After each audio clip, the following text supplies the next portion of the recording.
Les contrôles en zone gendarmerie dans le département de la Sarthe vont être renforcés pour le week-end de Toussaint, hein, parce que le week-end de Toussaint c'est un week-end qui est traditionnellement très accidentogène, pour deux raisons. Hein. La première raison, c'est bien entendu un important flux de véhicules sur les routes, et deuxièmement les conditions météorologiques qui peuvent être mauvaises à cette occasion.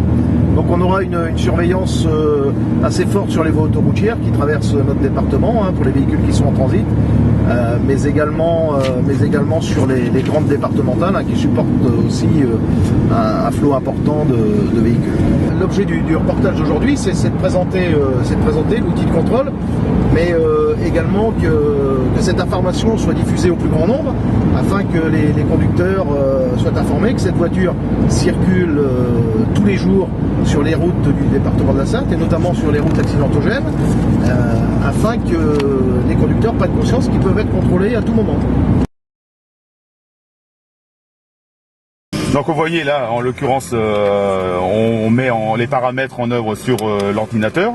Vous avez plusieurs critères, donc les normes d'environnement. Donc là, en l'occurrence, il pleut pas, il fait beau, donc ça va être conditions normales de circulation. Voilà. Vous avez ensuite des vitesses dérogatoires lorsque vous êtes sur des 2x2 voies limitées à 90 par des arrêtés, ou divers arrêtés qui sont pris par les préfectures, les municipalités. Vous avez ensuite les vitesses limitées. Donc il y a plusieurs vitesses limitées en l'occurrence qui sont prises.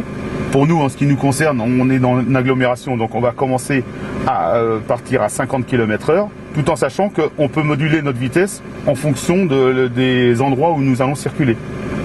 Donc là, on est à 50 km/h. Vous pouvez prendre les véhicules uniquement en approche, mais vous pouvez aussi les prendre en éloignement ou en approche-éloignement.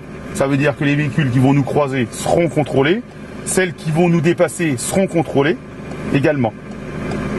Donc c'est approche et éloignement, limité à 50, normal.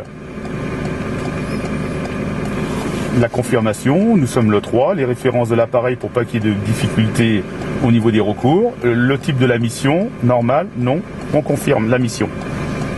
Une fois que le paramètre est pris, vous êtes donc là dans le cadre du début du service. Là c'est parti. Là nous sommes en pause, j'ai plus qu'à mettre reprise, et là nous serons dans un cadre de contrôle. Voilà, donc là en l'occurrence je mets reprise du service, le commandant va pouvoir commencer à circuler, et là vous êtes connecté, donc là nous sommes en service là. Donc vous avez plusieurs paramètres, hein. Le véhicule porteur, c'est la vitesse à laquelle nous allons, le véhicule qui est ciblé, donc il y a un paramètre et un contrôle qui est fait par l'ordinateur pour cibler la vitesse, et vous avez la vitesse mesurée qui sera interprétée pour verbaliser le contrevenant.